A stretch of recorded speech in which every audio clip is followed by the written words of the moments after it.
여권 챙겨서 공항으로 오세요. 목적지는 비밀입니다. 이게 무슨 말이냐고요? 유럽의 한 항공사가 내놓은 여행 상품인데요. 이런 미스터리 여행의 가장 큰 묘미는요. 목적지에 도착할 때까지 이어지는 설렘과 흥분이라고 합니다. 이 미지의 세계에 대한 설렘은 책에서도 느낄 수가 있잖아요. 요즘 동네 곳곳에 독립서점들이 참 많은데 이 독립서점들을 찾는 즐거움, 그리고 그 서점 속에서 나만의 책을 발견하는 기쁨도 함께 느껴보면 좋을 것 같습니다. 자, 지금은 인생 책방과 함께 하시죠. 책방지기 이지혜입니다. 책 인생 책비싸 책수의 권진영입니다. 안녕하세요. 프로 지식 탐험가이자 비즈니스 입문 기술 쪽 대방면에서 글을 쓰고 있는 작가 이시안입니다. 첫 번째 코너 이시안 작가님이 함께하는 고전 읽기 시간입니다. 오늘 어떤 책인가요? 아마 이 책의 제목은 많이 들어보셨을 거고 많이 아실 거예요. 게다가 이 책의 작가는 또 우리한테도 굉장히 좀 익숙한, 왜냐면 교과서에서 큰바위 얼굴이라는 거 기억나시죠? 아, 있죠. 네네. 어렸을 때 그 큰바위 얼굴의 작가거든요. 네. 너세니얼 호손이라는 사람이 네네. 쓴 건데 이 제목은 약간 어색하기도 한데 굉장히 익숙한 그런 제목이에요. 주홍 글자입니다.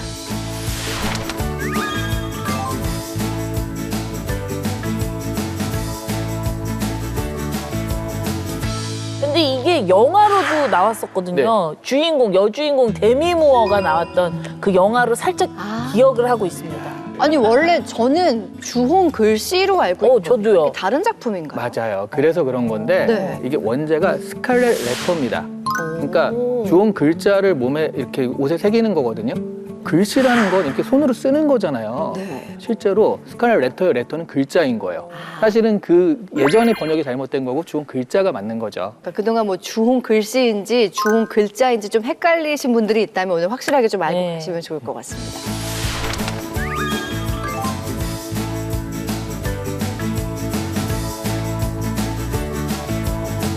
호손이 주홍 글자를 쓰게 된 게 뉴 잉글랜드의 네. 매사추세츠주 세일럼에서 태어났어요. 오. 여러분 세일럼 하면 딱 떠오르는 게 뭐예요? 미안해 솔직하지 그렇죠. 못한 내가. 세일러문이요? 네, 그럴 줄 세일럼은. 알았어요.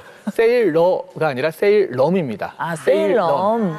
네. 이 미국 사람들은 세일럼 하는 순간 떠오르는 게 있어요. 뭐가 떠오르냐면 마녀입니다. 아, 세일러만 아니요. 그게 뭐냐면 그 미국 초창기 때 세일럼에서 억울한 마녀 재판이 있었던 거예요. 수많은 사람들이 희생이 됐고, 그래서 이 재판 중에 쟤는 마녀다 이렇게 판단하는 판사가 있을 거 아니에요. 네. 그 판사 중에 한 명이 이 너세니얼 호손의 할아버지입니다. 그러니까 이 부분에 대해서 굉장히 호손이 좀 부끄러워해요. 네. 그러니까 호손이 청교도 역사를 뒷조사하니까 이 선조들의 이런 잘못된 점을 발견한 거예요, 할아버지에 대해서. 그래서 요거를 가지고 좀 비판적인 시각을 가지고 있었는데 근데 초창기에 이 사람이 쓴 소설이 잘 안 팔려요. 네. 그러다 보니까 세관에서 근무를 하거든요. 그러다가 정권이 바뀌는 바람에 쫓겨나요. 그러면서 소설이나 써야겠다 해가지고 소설에 매진을 하게 되는데 자기한테 들어있는 원죄의식을 가지고 이 소설을 쓰게 되는 거예요. 그래서 제일 처음에 세관이라는 장이 있습니다.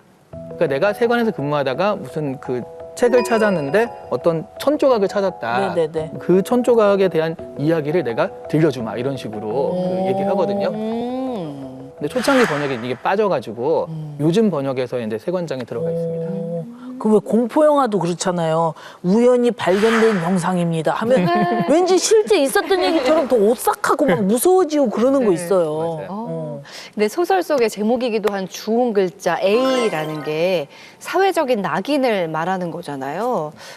준영 씨 줄거리 혹시 기억나세요? 제가 생각보다 많은 생각을 하면서 살아요. 그러다 보니까 줄거리가 저기 어디에서 찾으려면 한참 가야 돼. 빨리 설명 좀 해주세요.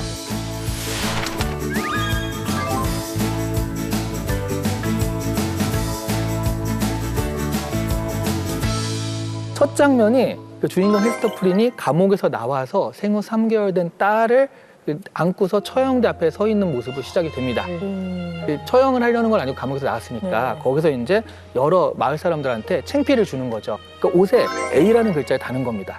그러면서 이 사람이 이제 간음에서 잡힌 여자 이런 식으로 모르는 사람도 처음 봐도 딱 알게 이렇게 만들어 버리는 거죠. 그러니까 이 미국 땅에 그 오기로 한 그러니까 이주를 했는데 이 여자가 먼저 왔고 미국 땅에 오기로 한 남편이 좀 늦게 오는데 그 사이에 이제 이런 일이 벌어진 거거든요. 그래서 그 사람들이 그 누구 아이냐 막 이렇게 하는데 끝까지 말을 안 해요. 네네.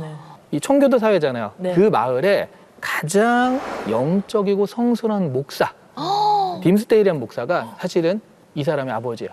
와, 너무 충격이었겠다. 그래서 헤스터는 그 A라는 글자를 새기고 이제 손가락질을 받아가며 살아가게 되고요. 반면 이제 딤스데일 목사 같은 경우는 그 자기가 여기 지도자인데 이 마을 자체를 또 그 만들어 가야 되는 그런 사명이 있기 때문에 그거를 얘기를 못하고 가슴에 묻고 살아가게 됩니다. 7년 정도를 그렇게 살다가 나중에 그 여자가 도망가자고 그래요. 그런데 도망가기로 약속한 날 이 목사가 마을 사람들 앞에서 사실은 내가 이제 그런 짓을 저질렀다라고 고백을 하고 죽습니다. 아, 근데 나중에 그 가슴을 풀어헤쳐 보니까 A자가 새겨져 있는 거예요. 어머. 어머. 그게 그 이의 줄거리입니다. 와, 오. 재밌다. 그러니까 이게 그 일단 주인공 여자 헤스터는 자신의 죄를 고백하고 시인하고 사람들한테 비난을 감당하면서 살아온 건데 어떻게 보면 목사는 사람들한테 드러내진 않았었지만 자기 스스로 뭔가 뭐랄까 그 괴로움 속에서 지낸 거잖아요. 네, 그렇죠. 이것이 어떤 의미인지 이제 세 번째 포인트로 좀 살펴볼 텐데요.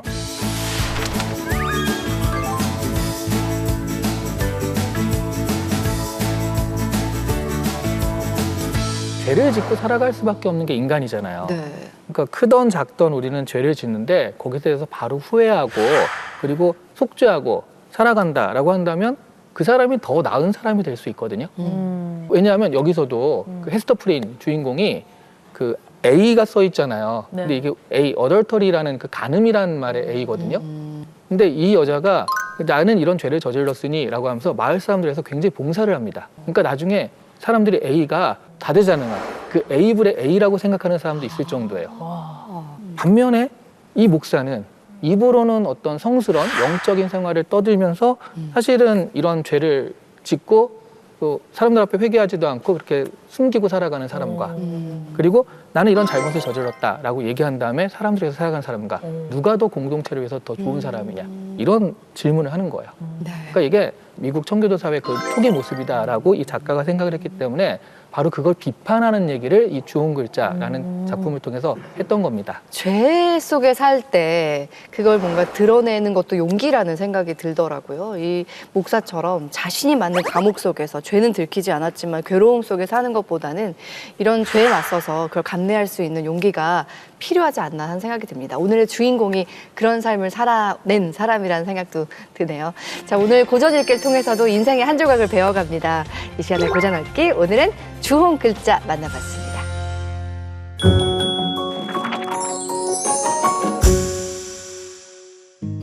네, 책과 인생 이야기 함께하는 인생 책방. 오늘 모실 주인공은요, 자연과 시를 벗삼아서 평생을 살아오신 분입니다. 우리에게는 섬진강 시인으로 아주 익숙한 분이신데요. 김영택 시인님 나오셨습니다. 어서 오세요. 안녕하세요. 반갑습니다. 저문 섬진강을 따라가며 걸어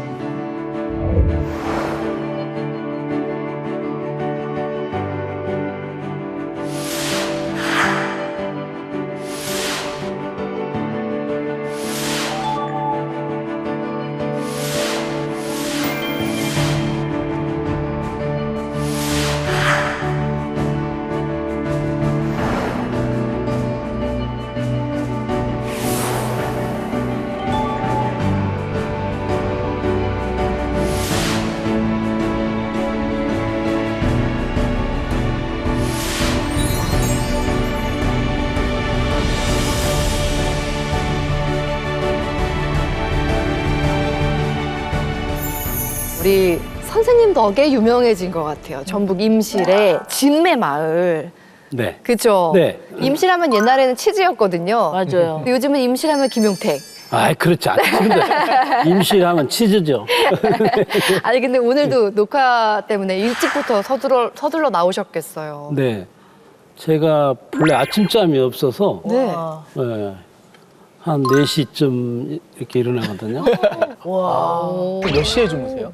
한 8시 반이나 9시쯤. 네. 이야, 아니 예전에 그런 말 들은 적이 있거든요. 우리의 선조들은 초가집에 살면서 자연과 시간을 같이 했다. 아. 해 뜨는 시간에 일어나고 해가 지면 잠들고 하는데 그 삶을 살아가고 계신 거네요. 그 양옥들은 밖에 소리가 안 들려요. 차단돼 있으니. 네, 차단돼서 전혀 안 들리고 근데 한옥은 밖에 안 보이는 대신에 네. 소리가. 모든 소리가 들려서 새들이 한 5시 좀 넘으면 울기 시작해요. 오. 네, 그래서 요즘에는 뭐 그 숲이 우거질 때이기 때문에 그렇죠. 이게 자연이 일찍 깨기 때문에 네. 사람도 같이 일찍 일어나겠죠. 와, 이렇게 시 쓰는 일, 글 쓰는 일도 굉장히 고된 작업이잖아요. 이게 글 쓰는 일이라는 게 이제 뭐 힘드신 분들도 계시고 네. 또 소설은 뭐 또 장시간 동안 앉아 있어야 되고 근데 저는 뭐 글을 쓰면서 뭐 힘들다든가 고되다든가 이래 본 적이 없습니다. 네. 와, 천직이시네요. 그냥 뭐 살다가 써지면 쓰고 네. 안 써지면 뭐 그냥 안 써지는 대로 뭐 그냥 살다 보면 삶이 모여서 네. 이제 글이 써지죠. 그러니까 그런 편안한 마음으로 쓰시기 때문에 선생님의 네. 시도 굉장히 편안한 느낌으로 다가오나 봐요. 네. 얼마 전에 지난 3월이었죠. 새 책이 나왔더라고요. 근데 제목이 뭔가 벌써부터 몽글몽글해집니다. 사랑 말고는 뛰지 말자라는 시집이 나왔습니다. 이 책 소개 좀 해주세요. 그 제가 이제 글을 뭐 아침에 일찍 일어나기 때문에 네. 그 하루에 글을 3편, 3가지 종류, 4가지 종류 정도를 써요. 네, 뭐 일기 쓰고. 네. 그다음에 일기는 밤에 쓰는 거 아니에요? 일기는 아침에 씁니다. 어머. 어제 일기를 오늘 기억해내서 써요. 어제 얘기를 오늘. 네. 그럼 기억력도 이렇게 좀 순환이 되고 네. 처음 본 문장 네. 뭐 이렇게 해서 이제 또 하나의 글을 쓰고 또 나름대로 이제 오늘 있으면서 중요한 어떤 문장이라든가 단어가 이렇게 어디선가 눈에 띄거나 얻게 되면 거기에 대해서 쓰고 또 이제 아내가 하는 말들을 쓰고 네. 그런데 그 책은 이제 1년 동안 네. 썼는데 3월 달쯤이다. 여기 써 있네요. 김용택의 3월. 그래서 우리가 그 시라는 것이 글이라는 것이 또는 뭐 정치라는 것이 우리가 살고 있는 세상의 말들을 가져오는 거죠. 저는 문학을 하는 사람이기 때문에 자연이 하는 말을 그냥 받아 쓰는데 사람들이 하는 말도 받아 쓰지요. 그렇군요. 제가 이렇게 막 쓱 보고 있는데 멋진 시들이 참 많은 것 같아요. 근데 딱 펼치자마자 눈에 들어오는 글이 있어서 낭독을 한번 해드릴게요. 마을회관에서 마을 사람들과 팥죽을 먹었다. 팥은 이장네 것이다. 이장 어머니가 돌아가신 지 12년 되었다. 이장네 어머니가 보관해둔 팥이다. 이장 어머니가 이 팥을 몇 년 동안 보관해 두었는지는 아무도 모른다. 팥죽 먹고 앉아 놀다가 마을 어떤 사람 이야기가 나왔다. 그 할머니가 돌아가시면서 남편에게 몇 년 살다 오라고 하셨다고 남편이 말하였다. 못하게 그렇게 오래 살아. 바로 따라갈게. 천천히 가고 있어. 진짜 그렇게 한 달쯤 집안 뒤처리하고 금방 따라가셨다. 야, 뭔가 가슴이 찡하게 와닿는 이 안에 사랑이 담겨 있는 시라는 생각이 드는데 이게 일기잖아요. 네. 근데 이대로가 그냥 시가 됐어요. 그 책은 제가 그동안에 내가 살아왔던 어떤 삶의 그 지루함, 고루함, 문학에 대한 시에 대한 어떤 그 고정된 관념으로부터 좀 빠져나오고 싶었다. 자유를 얻고 싶었다. 네. 그래서 허물이라고 생각하죠. 우리가 지나온 삶을 네. 허물을 벗고 나오고 싶었는데 마침 그 책을 만들어 놓고 보니까 내가 새로운 어떤 생각을 갖고 있구나. 네. 그런 생각을 하게 돼서 책을 내놓고 좋아했습니다. 네. 자, 새로운 시도 굉장히 기대가 되는데 오늘 김용택 시인께서 나오신다고 해서 인생책을 어떤 걸 가져오실까 너무 기대했었거든요. 야, 근데 굉장히 가볍지만 가볍지 않은 책을 가지고 오셨습니다. 조금 익숙하지 않으실 수 있을 것 같은데 노르웨이의 시인입니다. 올라브 하우게의 어린 나무의 눈을 털어주다. 어떤 책인지 만나보고 올까요? 노르웨이 울빅에서 태어나 정원사로 일하며 평생 고향 마을을 떠나지 않았던 시인 올라브 하우게. 그에게 시는 곧 삶이었으며 좋은 시는 향기였습니다. 좋은 시는 차향이 나야 해. 아니면 숲의 땅이나 갓 자른 냄새가. 시집 어린 나무에 눈을 털어주다는 정원사로 일하면서 마주한 자연의 이치와 경이로움, 진솔한 삶의 자세가 담겨 있습니다. 처음에 생소하다라고 얘기한 게 노르웨이의 작가를 만난 적이 별로 없는 것 같아요. 근데 저희가 몰라서 그렇지 노르웨이의 국민 시인이라고 합니다. 대한민국으로 치면 김용택인 거잖아요. 아이고, 국민신. 아이고 그렇게 하지 마세요.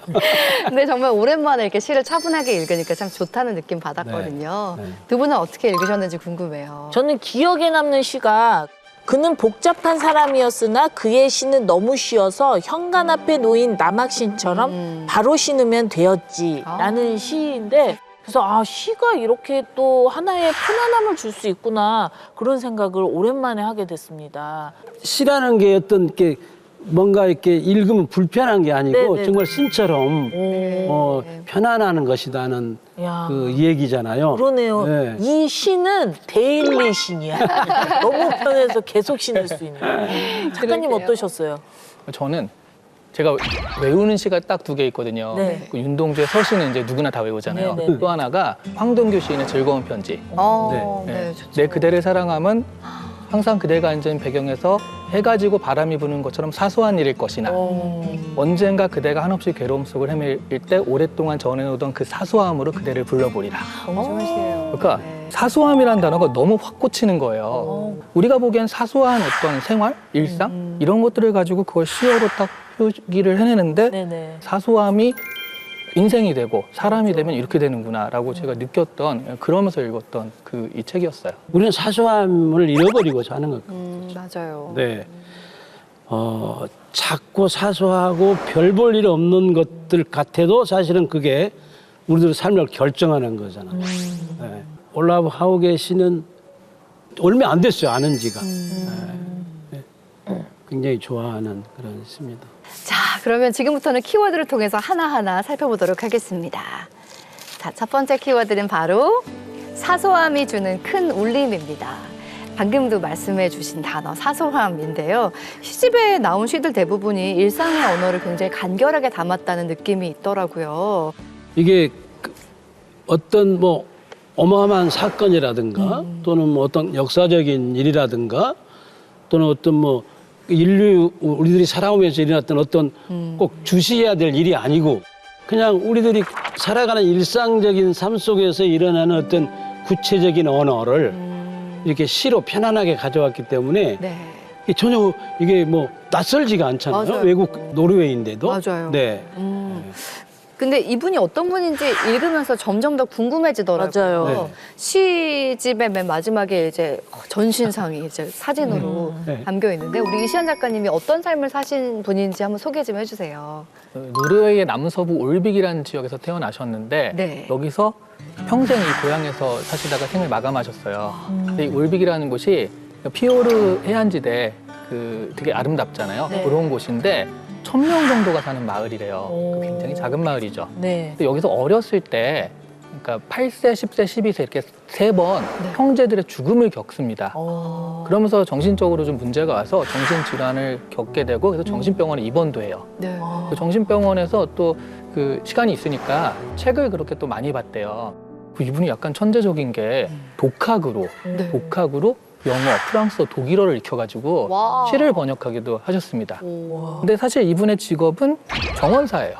그 원예학교에 들어가서 정원사가 되어가지고 평생 그 마을에서 작은 과수원을 가꾸며 사셨다고 하거든요. 네. 그리고 돌아가셨을 때도 음식을 거부하고 계속 계시다가 자신이 쓰던 의자에서 자연스러운 죽음을 맞이하셨다고 하죠.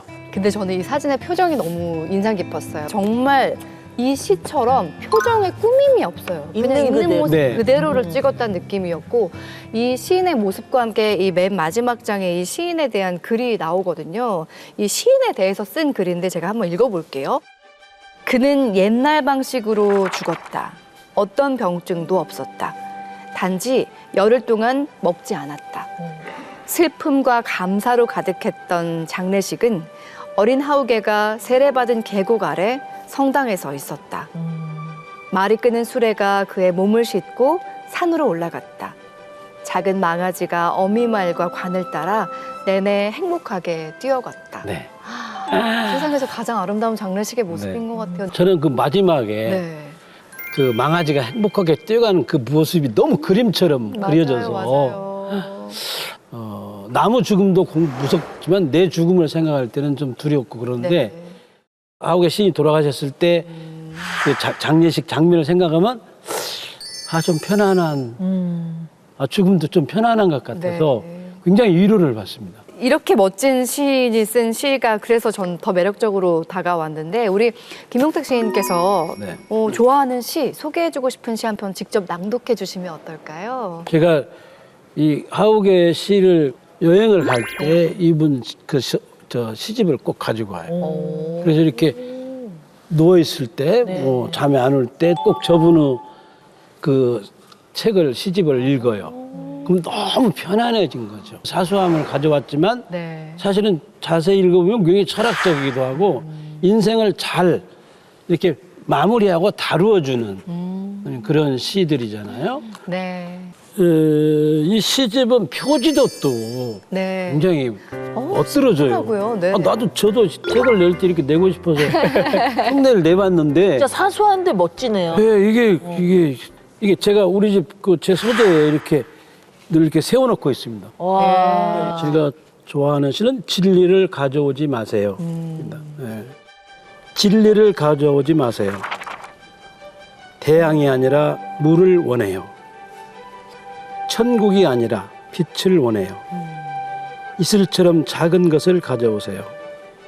새가 호수에서 물방울을 가져오듯 바람이 소금 한 톨을 가져오듯 진리라는 게 어마어마하게 큰 게 아니고 네. 바람이 소금 한 톨을 가져온다는 거죠. 저희 마을 꾀꼬리가 많아요. 네. 이 봄에 이 진초록 연도색에서 진초록으로 넘어가기 이제 진초록이 있어요. 그때 이제 꾀꼬리가 우리나라로 오거든요. 필리핀에서 온대요. 인도네시아 그쪽에서. 근데 이게 샛노래예요, 새가. 이게 진초록의 산천에 네. 샛노란 꾀꼬리가 다니는 거죠. 진짜 예쁘다. 그 꾀꼬리가 물을 물어갈 때가 있어요. 휙 날아가가지고 물을 탁 날개로 찍어가는지 집을 줄 때 필요한 건지 모르지만 그때 그 모습이 이 시하고 똑같은 거죠. 네. 우리가 일상적이고 구체적인 삶 속에서 나오는 어떤 말이 문득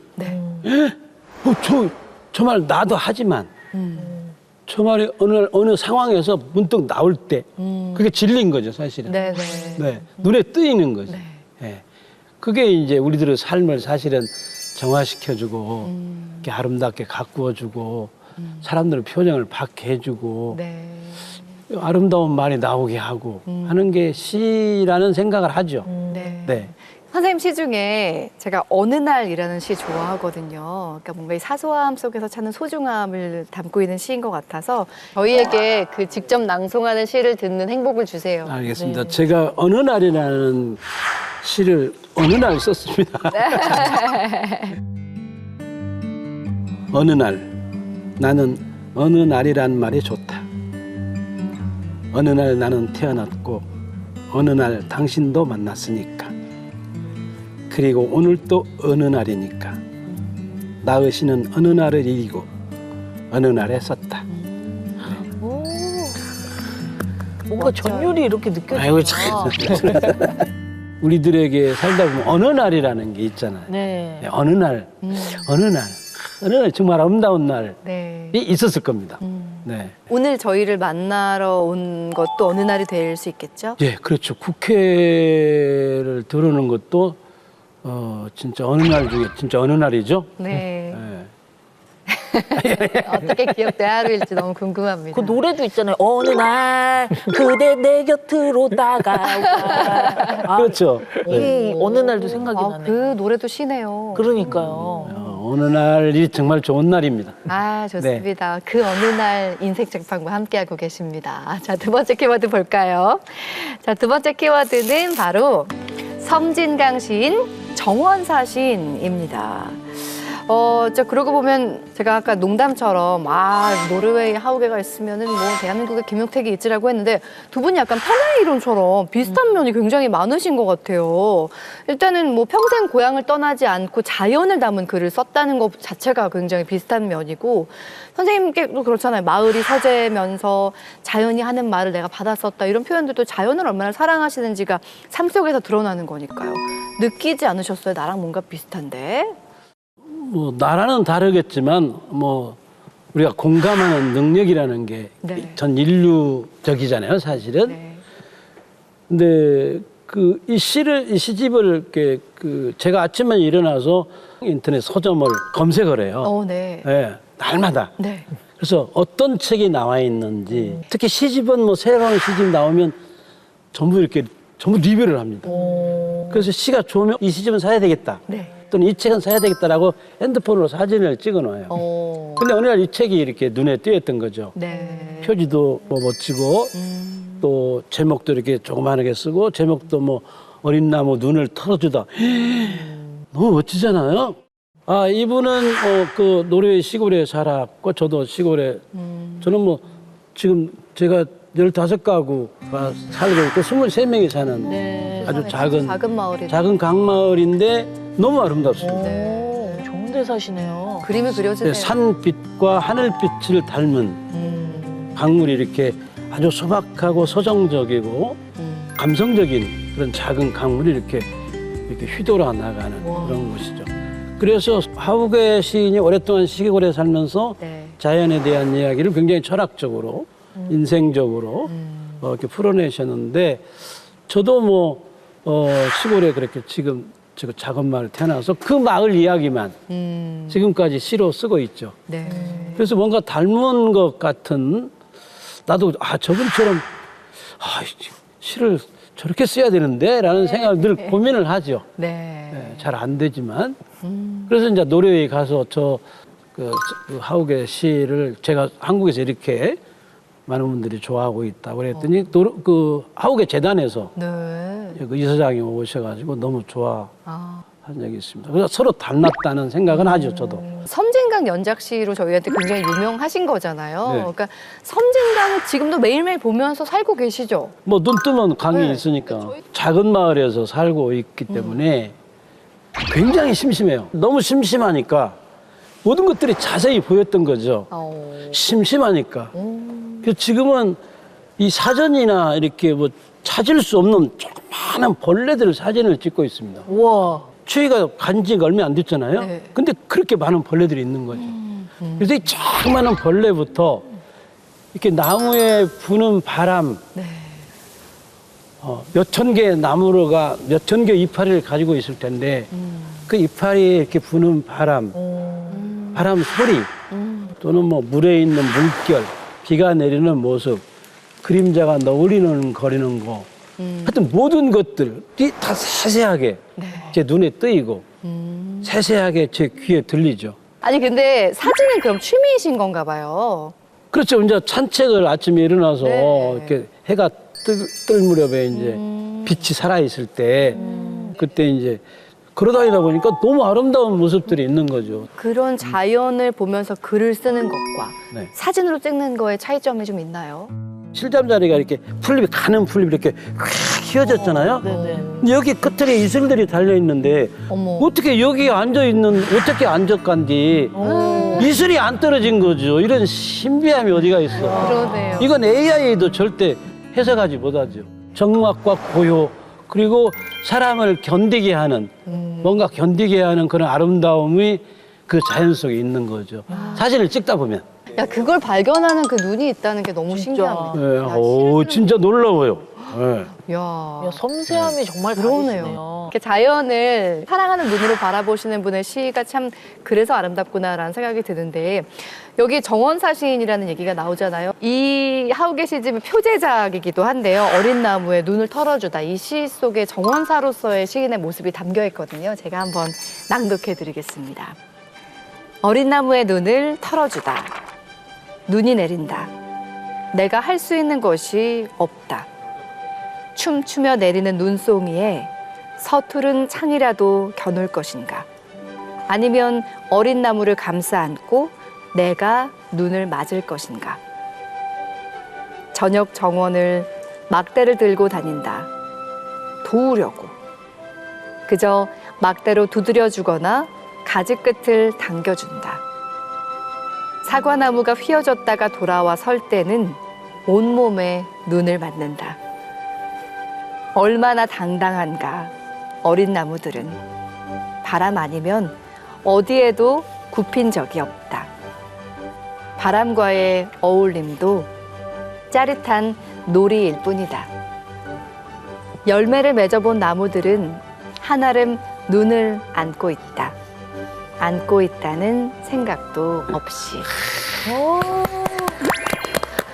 너무 근사한 시입니다. 네. 아, 정말 우리들의 삶의 모든 아름다운 것들을 이렇게 딱 뭉쳐놓은 것 같은. 네. 맞아요. 그 시의 구절 중에 네.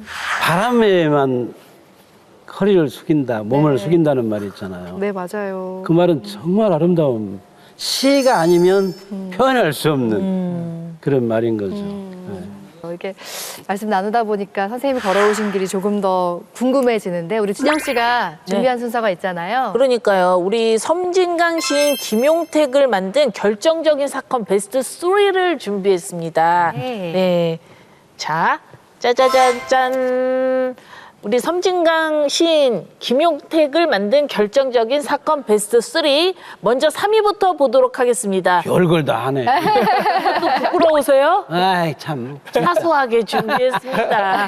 네, 3위는 고향을 떠나게 한 오리 사유. 아, 이게 어떤 말인지 얘기 좀 해주십시오. 제가 고등학교를 졸업을 하고, 네. 집에서 나는 농사를 짓고 살아야 되겠다라고 생각을 했어요. 제가 농부를 다녔거든요. 네. 그래서 뭐 특별하게 어떤 것이 돼야 되겠다, 무엇을 계획을 세운 것도 아니고 공부를 열심히 하는 것도 아니고 이제 오리를 키우게 된 거죠. 졸업하고 바로 이게 집을 좀 하나 짓고 네. 오리집을 짓고 오리를 100마리를 샀어요. 야.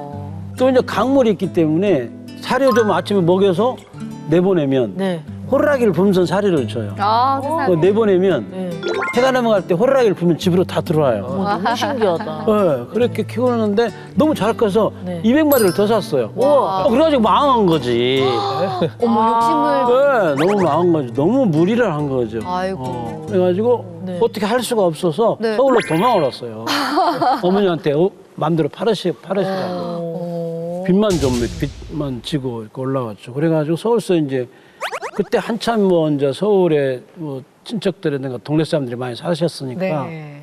그분들한테 가서 밥 한 끼 얻어먹고 뭐 전전하고 또 뭐 밥을 먹을 때도 없고 잠잘 때 없으면 서울역에서 이렇게 네네네. 신문지를 덮고 자기도 하고 세상에 노숙도 하셨어요. 그렇게 한 달 좀 한 2달 살았죠. 네. 네, 그러다가 이제 도저히 못 견뎌서 시골로 돌아내려갔죠. 그래서 오리를 보면은 그때 고생했던 그 기억이 나요. 어머니가 너무 고생하셨거든요. 그럼 친구분이 만약에 우리 오리 먹으러 가자 이러면 어떻게 가세요? 가면 너무 그때 생각이 나가지고. 그럴 것 같아요. 아, 인간이 맛있지 않으면 앵간히 맛있지 않으면 맛있지 않으면 그냥 우리는 안 그냥 먹는다. 우리 생각. 네. 알겠습니다. 야, 근데 이게 지금 저희 제목이 김용택을 만든 결정적 사건이잖아요. 오리로 잘 됐으면은 시인 김용택을 그래. 못 만났을 수 있겠네. 근데 절대 잘 될 일은 없었을 거예요. 자, 그럼 베스트 2위 보도록 하겠습니다. 짜자자잔! 친구의 권유로 찍은 증명사진 한 장. 이게 무슨 소린가요? 네? 제가 이제 오리를 키우다가 이제 서울서 있다가 못 견뎌서 네. 시골로 내려갔어요. 순창이 제가 이제 순창 농구를 나왔기 때문에 네. 순창이 이제 동생들이 이제 자취를 하고 있어서 거기서 이제 한 2달간 있었는데 어느 날 친구들이 이제 증명사진 찍어요. 네. 뭐하게 그냐 그랬더니 선생님 시험 보러 왔는데 사진이 필요하다. 네. 너도 따라가자 그래서 나 안 간다고. 그냥 따라가자. 심심해서 따라갔죠. 네. 네. 근데 난 이제 앉아 있었는데 너도 찍어 그러더라고. 오. 네. 나는 시험 안 보려는데 난 공부도 안 해서 안 해. 그랬더니 그냥 찍어 그래서 찍었어요. 근데 친구 하나가 그 사진을 찾아서 네.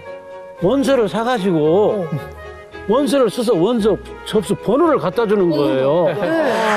그리고 시험을 광주 교대로 보러 갔죠. 진짜 좋은 친구다. 너무 대단하다. 그래가지고 네. 같이 간 친구들은 다 떨어지고 저만 됐어요. 이거 완전 너무 아니에요. 우리가 오디션 친구 따라갔다가 저만 됐어요. 그렇죠. 많이 들었거든요. 그래가지고 뭐 한 번도 생각해보지 않는 와. 선생이 된 거죠. 아니 정말로 얼떨결에 정말 친구가 평생 직장을 어떻게 구해준 거네요. 그렇죠. 그래서 그 친구를 안 입고 있었는데 몇 년 전에 돌아가셨어요. 아유. 아유, 정말 좋은 소식에서 슬픈 소식까지 이렇게 들었습니다. 다음 베스트 1위 확인해 보도록 할게요. 두구두구두구두구. 책을 읽기 시작한 건 월부책 영업사원덕? 이게 무슨 네. 소린가요? 저는 이제 그 시골의 작은 마을에서 살았잖아요. 네. 그 우리 마을에는 책을 읽는 사람들이 없었던 거죠. 네. 그런데 이제 그래서 중고등학교 다닐 때까지 네. 교과서 외에 읽은 책이 없었어요. 학교 도서실이 있었을 텐데 작게나마 또 책에 대한 관심이 없었고. 근데 이제 선생이 돼가지고 이제 월급을 타게 됐잖아요. 어느 날 월부책 장사가 온 거죠. 월부책이 그 월부책 장사라는 게 네네 할부로 이렇게 할부로 네. 직장으로 이렇게 책을 팔러 다녔어요. 그래서 월급날 돈을 받아가죠. 근데 이제 어느 날 그 월부책 파시는 분이 도스토예프스키 전집 카탈로그를 가져온 거예요. 그래서 7권짜리인데 그걸 너무 책이 멋져가지고 한번 사야 되겠다고 샀어요. 그리고 이제 방에다 놓고 책이 두꺼워요. 네. 그래서 빼서 이렇게 베고 자기도 하다가 어느 날 책을 이렇게 베고 잔 책을 펼쳐봤죠. 그게 카라마조프가의 형제들이었습니다. 되게 너무 재미가 있는 거예요, 이게 책이. 아니 이렇게 세상에 이 글자가 이렇게 살아서 우리들의 삶을 다 간직하고 있다니. 네. 어마어마한 일이 많잖아요, 또 러시아이기 때문에. 네. 그래서 그냥 그 창호지문이잖아요, 시골 한옥. 그 창호지문 신문지를 가렸어요. 너무 허런 데서 책을 읽는 게 좀 이상한 것 같아. 왜냐면 사람들 다 이러러 나무로 다니는데 나는 그 책 보는 순간 나무도 안 으러 다니고 신문지로 이렇게 그 창호지문을 다 침침하게 가려놓고 책을 7권을 다 읽은 거죠, 방학 때. 네. 그 책을 읽고 학교를 걸어가는데 제가 평생 걸어다녔는데 걸어가는데 세상이 다시 보였던 거죠. 세상에. 산 등선이 그렇게 예쁠 수가 없고 마을 앞에 느티나무가 그렇게 아름다울 수가 없는 거예요. 강가에 있는 바위들이 어쩌면 저렇게 아름답게 앉아 있을까? 네. 어쩌면 강물은 저렇게 흐르다가 부서질까? 그리고 굽이칠까? 모든 것들이 다 새로웠죠. 내가 가르치는 아이들이 막 어쩌면 저렇게 애기들이 예쁠까? 네. 보는 눈이 달라진 거죠. 세상이 달라진 거죠. 우리 선생님이 이렇게 얘기를 해보면 그냥 어르신인 것 같은데 얘기를 해보면 감수성이 민들레 솜털이야. 소년사 자유롭게 막 네. 날아가는. 맞아요. 그리고 남다르신 게 보통 까라마조프가 형제들은 네. 책을 보다가 책을 안 읽게 되는 계기가 어렵죠. 되거든요. 네. 이거 막장 아니야. 저는. 진짜 어려워요. 근데 그걸 보고서 오히려 입문하셨다니 와, 이거 자체가 이미 남다르신 것 같아요. 나는 계획이 없는 사람이에요. 선생이 일찍 됐기 때문에 선생만 하면 된다는 생각을 가졌는데 책을 읽을수록 너무 내 삶이 이게 살아볼 만하네? 뭐 이런 생각이 들었던 거죠. 야, 그렇게 시를 통해 세상으로 뛰어나가면서 시인으로 등단하시게 된 건데 그 과정도 궁금해요. 처음에 너무 생각이 많이 나서 글을 쓰다가 한 6년쯤 아무 글이나 쓴 거죠. 어느 날 봤더니 제가 시를 쓰고 있어서 또 놀랬죠. 네. 아무도 난 시를 쓴다는 생각을 해본 적도 없고 네. 무엇이 되어봐야 되겠다 이런 생각이 없었기 때문에 그 시를 쓰는데 시를 써놓고 내 시를 내가 이해하지 못하는 거야. 이게 뭔 일이요? 내 시를 내가 이해를 하겠어. 왜 썼는지. 도스토예프스키를 읽은 지 딱 13년이 됐는데 섬진강 2를 써는 거죠.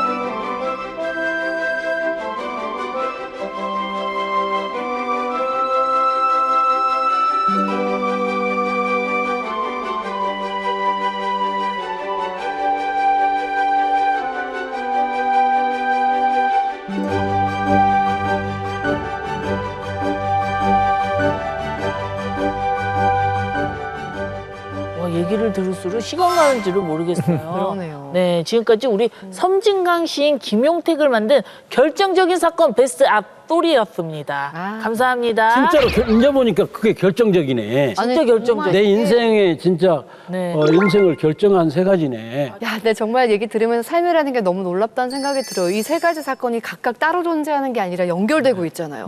네, 마지막 키워드 한번 살펴보겠습니다. 김용택 시인의 책과 인생 이야기 마지막 키워드는 글을 쓰고 싶은 당신입니다. 야, 아시다시피 선생님께서 초등교사로 오래 또 근무를 하셨잖아요. 뭐 독자들이 아무래도 많이 물으실 것 같아요. 저도 뭐 두 아이 엄마로서 항상 궁금한 게 애들 책 많이 보고 글 잘 쓰게 하려면 어떻게 해야 되나요? 이런 질문 많이 들으시죠? 네. 네. 그렇게 책을 많이 읽으려고 할 것도 없고 네. 또 책을 또 글을 이렇게 쓰려고 할 것도 없어요, 사실은. 그래요? 왜? 근데 사람들이 글을 쓰고 싶어 하시잖아요. 네. 근데 가장 중요한 게 뭐냐면 글을 쓰고 싶은 사람들에게 해주고 싶은 말이 안 써도 된다는 말이고 일단 안 써도 되고 안 써도 부담을 잘 살면 버리라는 되고 말씀이실까요? 뭐 되게 힘들면 글을 쓰려고 하냐. 근데 정말 쓰고 싶다. 네. 그러면 딱 지금 써라 그런 거죠. 지금 한 줄만 써봐라. 네. 모든 사람들이 글을 쓰고 싶어 하는데 네. 안 써. 안 쓰잖아요. 맞아요. 그래서 나는 한 줄만 써봐라 그러는 거죠. 지금 당장 한 줄을 써라 그런 거죠. 종이에다가. 종이에다가. 네. 뭘 쓰냐? 하루 중에 살아왔던 일이 얼마나 많아요. 아침에 밥 먹고 여기까지 올 때 얼마나 많은 일들이 있었습니까? 그걸 쓰면 되는 거죠. 근데 안 써. 저는요, 네. 올해부터 일기 열심히 써야지 하고, 네. 일기도 엄두가 안 나서 일주일에 한 번 몰았어요. 아니, 근데 잘 쓰려고 하니까 그런 거야. 맞아요. 모두가 잘 쓰려고 그래. 쓰면 쓰다가 보면 오늘 또 쓰고 내일 또 쓰고 쓰다가 보면 느는 것이지. 그 한 줄을 써야 되는데. 그렇죠. 글이란 우리가 살고 있는 살아왔던 세계, 우리가 살고 있는 세상, 네. 우리가 살아갈 세계를 자세히 들여다보는 눈을 갖게 해줘요. 글을 쓴다는 건. 자세히 봐야 쓰기 때문에. 네. 네. 그걸 계속 반복하면 우리가 사는 세계를 자세히 들여다보게 되어서 너무 재미있는 것도 있고 너무 슬픈 것도 많고 너무 힘든 일도 많고 너무 기분 나쁜 일도 많고 그래서 그런 것들을 쓰게 되는 거죠. 그게 글이에요. 네, 말씀을 들으면서 정리가 됐어요. 네. 우리가 살아가는 삶을 시로 쓰는 사람. 그런 시인이시란 생각이 듭니다. 진짜 있는 힘을 다해서 잘 쓰고 자, 오늘 김용택 시인과 함께 올리버 하욱의 시인의 어린 나무의 눈을 털어주다 함께 읽어봤는데요. 독자들이 이 책을 읽으면서 어떻게 느끼면 좋겠다 그런 마음 있으세요? 이 책은 뭐 읽으면 뭐 전혀 뭐 다른 해석이 필요 없고 누구한테 도움을 받을 필요가 없을 것 같아요. 그냥 읽으면 우리가 살고 있는 이 거대한 이 도시 속에서도 아파트에 거실에 풀이 있구나. 풀을 바라보는 때의 그 얻는 그 여러 가지 생각들. 아파트 창문으로 내리는 눈과 비를 보고 얻은 생각들이 새로워질 겁니다. 자, 진영 씨 오늘 김용택 시인과 함께 했는데 어떠셨어요? 선생님 만나니까 그래 뭐 요즘에 공기청정기도 집에 다 있고 하니까 뭐 그런 화분 같은 게 뭐가 필요해 이런 생각하는 분들도 많이 있더라고요. 근데 역시 초록초록한 게 좋다는 생각을 선생님 보면서 다시 한번 깨달았습니다. 인간 산림욕 제대로 산림욕하고 갑니다. 감사합니다. 네. 또 오늘 초록초록 옷을 입고 오신 이시안 작가님께는 추천평 부탁드릴게요. 일상을 글로 시로 찍는 사람. 이 하욱의 시가 약간 그렇습니다. 저 그 어린 나무에 눈을 털어주다도 막 눈이 막 오는데 눈이 오면은 세상에 소리가 사라지잖아요. 거기서 한 사람이 저 멀리서 막 나무들 이렇게 눈 맞지 말라고 막 이렇게 털어주는 네. 막아주는 그런 모습이 탁 떠오르잖아요. 네. 그러니까 이것만 가지고도 와 정말 이 되게 우리 좀 소란스럽고 시끄러운 세상에서 잠깐 힐링과 위안이 필요하다라고 했을 때 이 시를 읽으면 네. 그 심상이 내 안으로 들어올 수 있을 것 같아요. 네, 정말 위로가 많이 필요한 세상에서 오늘 정말 좋은 책을 소개해 주신 것 같습니다. 먼 걸음 해주셨는데 저희에게 힐링을 주셨어요. 오늘 함께 하신 소감 어떠세요? 이 책 프로를 그 저희 안사람이 네. 이따금 여보 누구 나오셨어 어떤 책이야 이렇게 보여줍니다. 아, 네.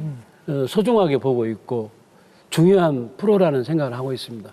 이 어마어마하게 우리들의 삶을 압박하는 네. 이 국회에서 특히 이렇게 아름다운 시간을 갖게 되어서 네. 정말 행복이라는 거 우리가 말하기가 좀 그런데 네. 좋은 시간이었습니다. 저희한테 좋은 시간이었듯 선생님께도 오늘이 어느 날로 네. 기억되었으면 좋겠습니다. 내가 살아온 산만큼 시를 쓰고 자연이 들려주는 이야기를 시로 쓰고 그런 삶을 통해서 우리 마음이 좀 더 촉촉해져서 이 세상을 좀 고운 눈으로 바라봤으면 좋겠다는 생각도 함께하게 됩니다. 자, 오늘 좋은 말씀 들려주신 김용택 시인과 함께했습니다. 감사합니다. 감사합니다.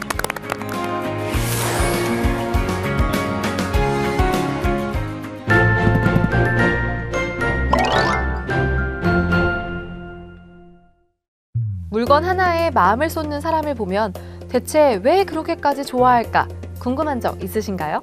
그 열정의 정체가 무엇인지 그리고 그 사랑이 한 사람의 삶을 어떻게 변화시키는지를 담은 2권의 책이 있는데요. 좋아한다는 감정을 저마다의 방식으로 풀어낸 이 이야기들은 우리 마음에 작고 따뜻한 불을 지펴줄지도 모릅니다. 전문가의 서평과 국회도서관과 함께하는 화제의 도서도 준비되어 있으니 기대해 주시고요. 이제 그 열정의 기록들을 함께 만나볼까요? 왜 어떤 노래는 듣자마자 눈물이 날까요? 3분이라는 짧은 시간 속 노래 한 구절이 마음을 저릿하게 했던 경험 다들 한 번씩 있으셨을 텐데요.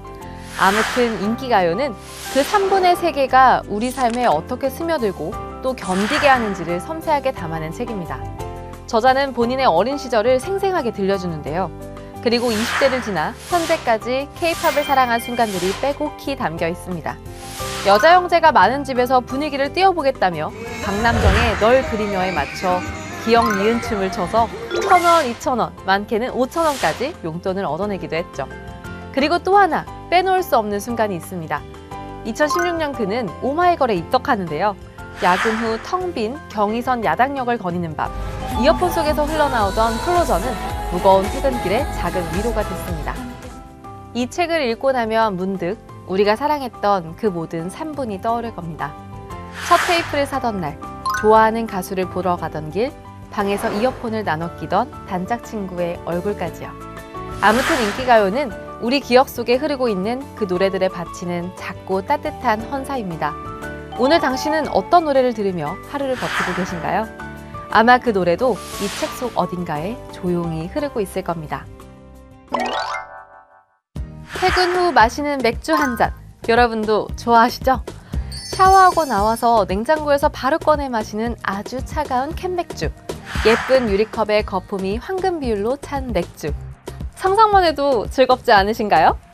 맥주도 취미가 될 수 있나요는 맥주 초심자가 맥주 애호가가 되기까지의 여정을 따라갑니다.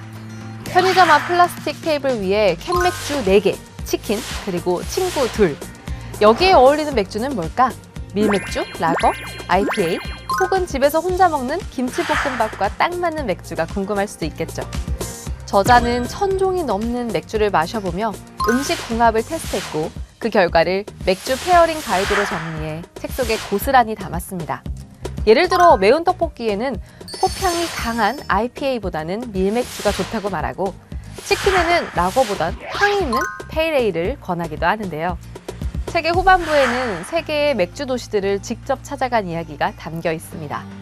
그중 하나, 저자는 독일 뮌헨의 세계 최대 맥주 축제인 옥토버 페스트 현장을 찾았는데요.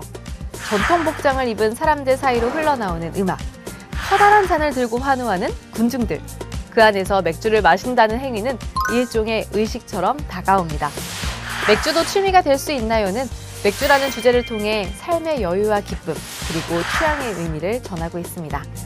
혼자 마시는 날에도 누군가와 함께하는 밤에도 이 책은 좋은 친구가 되어줄 겁니다. 비닐 포장지, 음료수 캔, 배달 음식의 플라스틱 용기, 수많은 재활용품들은 어디로 갔을까요?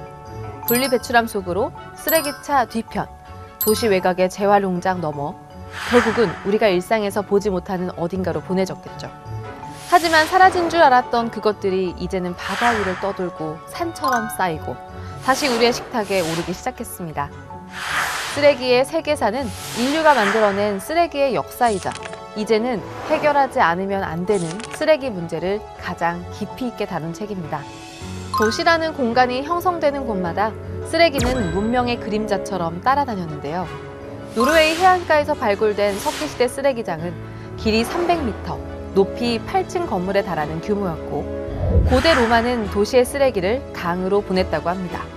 1970년대 다이옥신이 알려지며 소각장이 줄었고 선진국들은 점차 자신들의 쓰레기를 다른 나라로 밀어내기 시작했는데요. 이른바 쓰레기 식민지화가 시작된 것이죠. 서평자인 조효재 성공회대학교 명예교수는 이 책에 대해 20세기 전후반에 들어서면서 본격적인 대량 소비 시대가 시작되자 쓰레기 문제가 폭증하였다. 이제 쓰레기는 단순한 부산물이 아니라 인류 문명이 정면으로 해결해야 하는 난제로 떠올랐다라며 공감했는데요. 쓰레기의 세계사는 우리가 얼마나 무심히 또 무책임하게 살아왔는지를 거대한 역사적 타임라인 위에서 되짚게 해줍니다. 이제는 쓰레기를 단지 버리는 것이 아닌 제대로 기억하고 멈추는 일이 필요하다고 말하는데요. 남은 생에서 오늘이 가장 시원한 여름이라는 말이 예언이 아니라 현실이 되어버리기 전에 말이죠. 국회도서관과 함께하는 화제의 책. 첫 번째로 소개할 책은 귀여워서 삽니다입니다. Z세대의 가방에 매달린 귀여운 키링 하나. 책상 위에 놓인 작고 쓸모없지만 귀여운 피규어. 단지 귀엽다는 이유만으로 소비된 물건들이 브랜드에게 어떤 깨달음을 주는지 설명해주고 있는데요. 이 책은 그 감정이 어떻게 마케팅 전략으로 확장되는지를 구체적인 데이터와 사례로 풀어냅니다. 감정이 소비를 움직이는 시대를 이해하고 싶다면 이 책은 그 첫걸음이 되어줄 것입니다. 다음으로 소개할 책은 나태한 완벽주의자인데요. 늦게 일어나기만 했을 뿐인데 온몸이 무겁고 해야 할 일 목록을 보기만 해도 진이 빠질 때가 있습니다. 결국 핸드폰만 만지작거리며 쇼츠만 보는 하루. 우리를 괴롭히는 게으름이란 무엇일까요? 그리고 게으름은 의지 부족의 문제일까요? 이 책은 완벽해지려는 부담감에 나태지옥에 빠진 당신께 필요한 심리학 안내서입니다. 마지막으로 소개할 책은 야만의 해변에서입니다. 대항해 시대, 대서양을 건너 유럽으로 갔던 아메리카 원주민들에 대한 이야기를 쓴 책인데요. 고향에 교회를 짓겠다며 스페인 왕실에 돈을 청구한 라디노. 펠리페 2세 앞에서도 무릎을 꿇지 않은 마야 족장까지. 뿐만 아니라 초콜릿, 카누, 아보카도 등 아메리카 원주민들은 유럽 곳곳에 영향을 남겼죠. 이 책을 통해 유럽 중심적인 시각에서 벗어나 원주민들의 진짜 이야기를 들으실 수 있을 겁니다.